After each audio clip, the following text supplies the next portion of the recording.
I am thrilled today to be talking to the wonderful Shalini Wiseman. Shalini is a chartered physiotherapist in pelvic health, so she has amazing information for us this evening. And we're just touching on some of the things that Shalini will be discussing as part of her presentation on the day. So Shalini, lovely to see you. Thank you so much for joining me. I really appreciate it. Hi, Sinead, how are you? I'm great. I hope you're keeping well as well. So sure, look, Shalini, we'll jump into it because I know pelvic health is something that women are become very interested in. Certainly, if I speak for myself, something that I became very aware of and interested in as I got older. So maybe we could kick off, I could kick off by asking you how the hormonal changes in menopause can affect a person's pelvic health. So there are loads of estrogen receptors in our pelvic floors and our pelvic region. So as our hormone is decreasing, we might, especially estrogen, as it's changing, you'll find a few changes that can occur. These might be very subtle and it might start around 45, 44, maybe even younger in some women, generally around your perimenopausal age. And they tend to be symptoms like urgency. Suddenly you find that you're getting a little bit more urgency, or you're visiting the toilets a little bit more frequently. You might find a bit of irritation where there's like a urinary tract infection like feeling, but actually there is no urinary tract infection present. You might find that suddenly intercourse is getting a bit more sore, where while penetration is sore, after that it might be fine. And it might be just these small changes which you start ignoring, and then they start affecting your pelvic floors. And you might also find that all of a sudden you've started doing exercises, or the exercises that you have done all these while and has never actually contributed to any issues with your pelvic floor are giving you a bit of issues, such as leaks and stuff when you say go for a run or do a bit of jumps and stuff. And generally that is to do with that little bit of change in your estrogen starting, which is then starting to change not just your vulva and your mucosal tissue, but also contributing to changes in your muscles and your collagen in your vagina, which is your pelvic floor muscles. And that's causing stiffness and tightness of your pelvic floor. So honestly, it is actually good to kind of see what's going on and address these issues early instead of leaving it be. Because if you're just complaining of a bit of discomfort with sex and that then goes on increasing, and then you're also having issues with incontinence, it's not because your muscles are weak, and that's the normal assumption that as we age our muscles get weak. It is actually because the muscles are a bit more tight and there's no give and length in the muscle, and hence you're having these issues. So catch these little symptoms early, get the treatment that's required. If they are not going with your estrogen therapy, so if it's not going with your use of vaginal estrogen, then definitely you might need to address it with a pelvic floor physiotherapist. Okay, fantastic. And I know we don't have time, unfortunately, to get into it in any great detail this evening, but I'm delighted to let everybody know, if they jump on the agenda, that Shalini will be covering off sex, exercise and menopause, which is terrific because, of course, in the land of, busting taboos, Shalini, I think we're all aware that, people do not want to hang up their boots at, 40 years of age and never have sex again. So we'll be delighted for you to be covering that in detail at the summit. And the interesting bit is the percentage of women who complain of pain with sex is actually from the age of late 40s to 57. Right, interesting. Yeah, okay. And then what happens is, it's not that their libido is less. If you have pain with intercourse, you're going to be in a shutdown mode anyway. Of course, yeah. And then that changes a lot of other sexual aspects in you. So it is very important to actually address this early on, whether it be with estrogen therapy or with stretching or with physio. It does make a difference. Yeah, no, fantastic. And there's a lot of talk as well, Shalini, I think sort of pelvic floor exercises are something that maybe people, they've certainly heard the term if they're not familiar with doing it themselves. But what would you consider to be the main benefits of pelvic floor exercises? So the main benefit is keeping your muscle power. As we age, our muscle power decreases. So our muscle bulk changes. We lose muscle bulk about 10% to 18% every decade. We lose circumference of the muscles by about 13 to 18% again every decade. So that's why we get bingo wings as we age, because we've got fat, the muscle has shrunk basically. Same thing happens to our pelvic floor. So if you're actually not doing pelvic floor exercises, they are going to lose muscle power. And more importantly, it's that sprinting power that you require. You know, when you require that little power to get off of a chair and run quickly to the door, you lose that everywhere. You lose the same thing in your pelvic floor muscles, that sprinting power and that quick action power. So as we age, when we lose that sprinting power, we are highly predisposed for incontinence as well. So the importance of pelvic floor exercises is really, really, really vital to keep doing those exercises so that we maintain our power and we don't lose it. The problem we have is majority of us tackle pelvic floor issues when we are postnatal and perimenopausal. Okay, yeah. Because postnatal, you've had a baby, you need to tackle it. Perimenopausal, you're starting with a bit of symptoms. You might feel a bulge in your vagina. You might be feeling incontinence. You might be having a bit of penetrative pain. You might be having complete pain with intercourse. You might be having recurrent UTI. So there's a multiple of symptoms that come in. And that's when we tackle pelvic health. And then somewhere along the way, you get rectified. And then in your 60s, you forget about it. Right. I think a lot of people can relate to that for sure. It seems that in women's pelvic health lifetime, if you like, as you say, there's certain markers, and then the rest of the time it's sort of forgotten about. That'd be fair to say. Exactly. So you get to 60 and you're like, oh, I'm not going to actually maybe go for a run now. I might take up walking instead. Now, here's the thing. Why do you want to stop? Yes, indeed. Absolutely. You want to stop. It's a question of just putting this, and you don't need to do the exercises a lot. You need to do it maybe twice a day. That's it. Yeah. No, absolutely. And do it lying down. So my advice is, if you have to do the exercise, do it lying down. Do it early morning before you get out of bed. So empty your bladder, lie down, do the exercise, and then before you go to sleep. Yeah, absolutely. And would you say, and I'm asking this obviously, Shalini, as a non-clinical person, do you think, and getting back to our last point there, that people think about pelvic floor after having a baby, or they think about pelvic floor coming into menopause? A two-pronged question. Number one, should women consider doing pelvic floor exercises even if they in menopause are not experiencing any symptoms that they're aware of? Everything is, seems on the face of it to be going okay in the whole pelvic region. And secondly, is pelvic floor something that we should be doing from sort of, a younger woman's stage of life all the way through life? So no.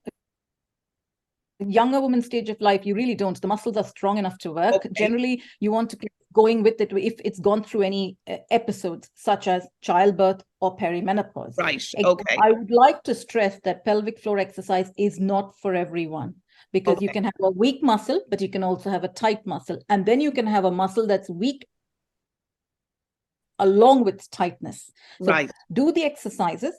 It's causing you issues. So if you're having increased urgency, if you're having overactive bladder where you're going to the toilet a lot more, if you suddenly find your incontinence has got worse with doing pelvic floor exercise, or if you're having pain with intercourse, then you need to back off from the exercise, stop doing your Kegels. And you need your pelvic floor physio. However, if you're having no issues, you can do the pelvic floor exercises, especially when you're coming towards that postnatal and perimenopausal stage.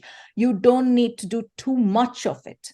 Right. So do it in a way that is good enough, but not too much where you overdo it and then have issues. So that's important.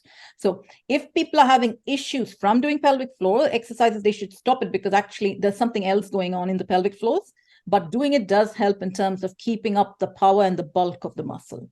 Okay, fantastic. And I suppose on a broader note, even moving, and obviously you're a chartered physio, but on on a broader body note, moving even beyond pelvic floor, of course, maintaining muscle mass as we get older is so crucially important, isn't it, Shalini? Absolutely. And here's the thing, you are doing just pelvic floor exercise, but you're not actually strengthening your muscles. You're not going to make a difference, because our posture changes when we lose muscle mass. So if you're losing, say, 10 to 18% muscle mass every decade, your posture will change. That's going to impact pelvic floor itself. So you can do your yoga and Pilates, which is really, really, really good for mobility and flexibility, but you need to start changing your muscle And that only comes with weight training or resistance training. So unless and until you're doing that, you're not preventing that actual shrinkage of that muscle. So the example I like to give is, have you seen Michelle Obama's arms? She's got the most wonderful arms. And she has no bingo wings coming in anyway. That's because she maintained the muscle mass and she's maintained the circumference. So my vital information is, if you're just doing pelvic floors, that's fine. It's not curative for issues. You actually need to look at a full body approach in terms of exercising and getting strength back. So it's like this. If you have a knee issue and all you do is work around the knee and you don't work around your hip and your balance, that knee issue is going to come back, right? Pretty much the same thing. I think the thing is that when it comes to physio, and I can certainly say this myself, as I do train and I've had physio over the years, I've injured myself, as anyone who trains or runs or whatever is going to run into problems. You're absolutely right. I mean, I know it's stating the obvious, but we don't think about it this way as say your patient or your client. We're focusing on the one area, and then of course it's so connected to everything else. There's no point, as you say, in just focusing on this small area, because if you don't work on the muscles around it to support it, you're going to just keep running into the same problem over and over again. Yeah, and you're not changing anything. Yeah, exactly. Here's the thing as well, Shalini. I know, people and women here, let's talk about women because that's what we're talking about here, and we're talking about menopause. So people hear about weight training, okay, and or maintaining muscle mass through weight training. And I would wager that 7 out of 10 cats go, I'm not going to a gym. I hate gyms. I never went to a gym in my life. I don't want to be sitting beside or standing beside, Instagram models who are 25 in gyms. I hate it. What are the options beyond, say, joining a gym in terms of lifting weights and, say, ordering them on the internet and doing them for 5 minutes at home and then forgetting about it? How can we make this sustainable and attractive for people? Okay. So a lot of people like walking. But if you're walking, you need to be walking a fair amount to actually get your cardiovascular system going. So you need to be in zone 2 cardiovascular state, which is above 120 beats per minute. And that you need to be quite kind of having difficulty talking as you're doing that. And you need to be doing that for 30 to 45 minutes for it to affect your cardiovascular health. It doesn't actually make an impact in terms of loading the muscle, because muscles need to lift weights to load. So one of the new things that research is showing is that it's a thing called rocking, which is basically wearing weighted vest while walking. Okay, so brilliant. You start light and you go a bit heavier. Obviously, if you're using a weighted vest and you actually are having pressure in your pelvic floors while, say, walking up or down a hill, then you might want to see someone and see what's going on. This might not be the right thing for you. But if you absolutely hate gyms, you do not want to clutter your house with a bunch of weights, and I would recommend you to go and get some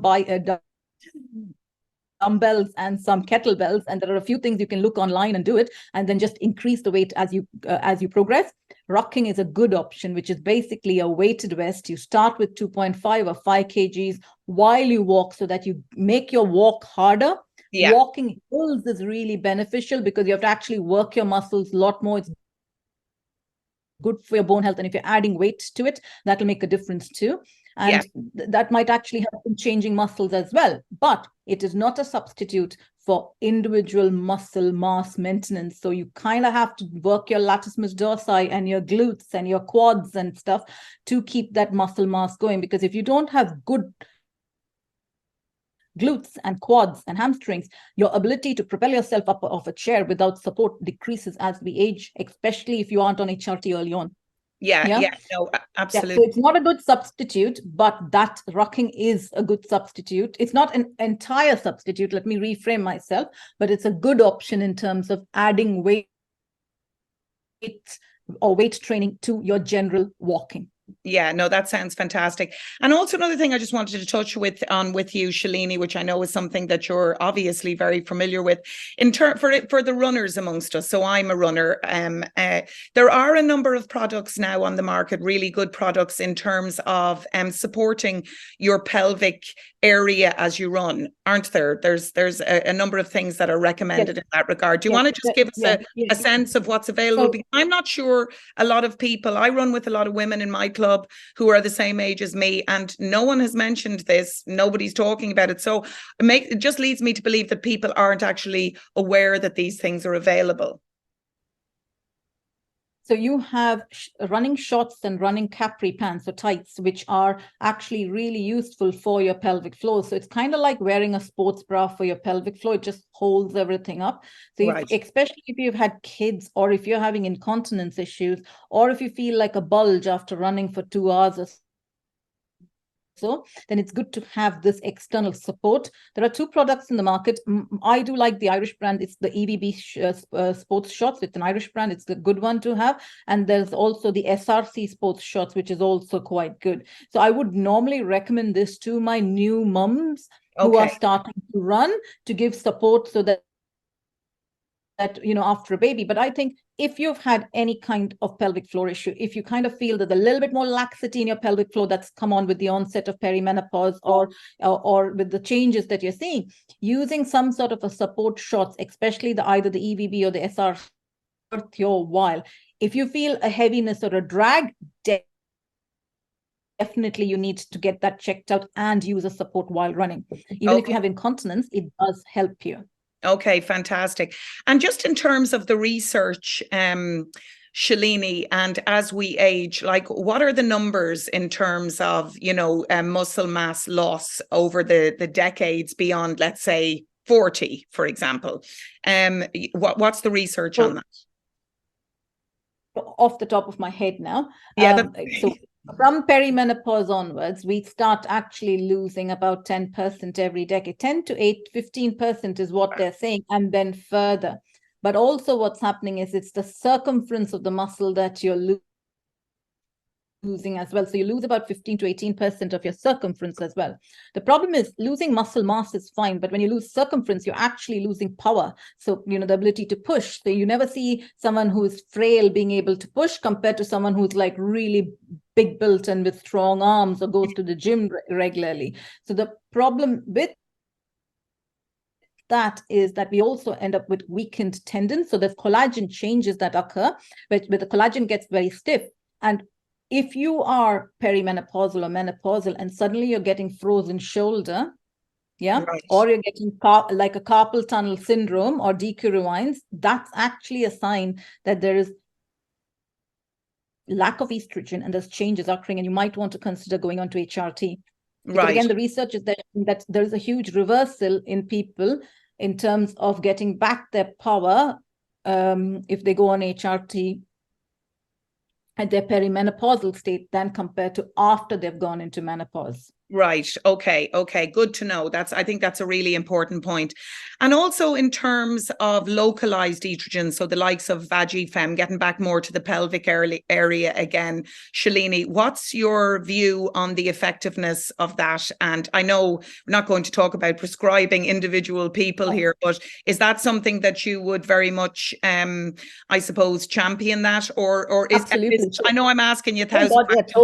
Does it solve? No, totally. One of the most least talked about thing is our women who are 42, 43, who've had babies, and they're in the cusp, and they're breastfeeding, and they're in the cusp of perimenopause. But also breastfeeding actually puts you in perimenopause. You have low estrogen, high progesterone, and suddenly you start, and then your body is also changing, and you start getting perimenopausal symptoms, but they still want to feed the baby, which is the right thing to do. For them, I do think the use of Vagifem is huge. I advocate that for pretty much anyone I see. If I get patients who are coming to me and I'm seeing any kind of changes where the urethra is starting to kind of pop out a bit more, you see the pink inside the urethra, which shouldn't be seen. So urethra is your bladder neck. Or if you're seeing any kind of vulva changes, whiteness in the vulva, it's very dry, itchy and scratchy, then I do think they need to go in and get that Vagifem done. If they're getting recurrent urinary tract infection and they're just getting long-term low-dose antibiotics, they actually should complement it with Vagifem or an estrogen cream. Now, here's the interesting bit about the research. Where you apply Vagifem in your vagina matters. Okay, interesting. Okay. This is interesting. If you're taking the full thing and you're inserting it right under your cervix, there is more estrogen receptors in the lower 1/3 of your vagina than the upper 1/3. So if you're looking at it affecting your pelvic floor with regards to, say, dryness and pain with sex, or increased urgency or recurrent urinary tract infection, you want to bring it a bit lower. Don't take it fully up. Go halfway to halfway into your vagina. Okay. However, if you're using it for general use and just for general benefit, then definitely putting it all up does not matter. Okay. And sometimes, yeah, sorry, go ahead. Sometimes in some people, they don't need Vagifem, they actually need estrogen cream. So if you're seeing vestibular changes, if you're seeing urethral changes, you need to get the estrogen cream like Ovastin and use that cream and apply it like a moisturizer around that area, instead of just putting it inside, because the effect then is inside, but not on the outside at your vulva or at the bladder neck.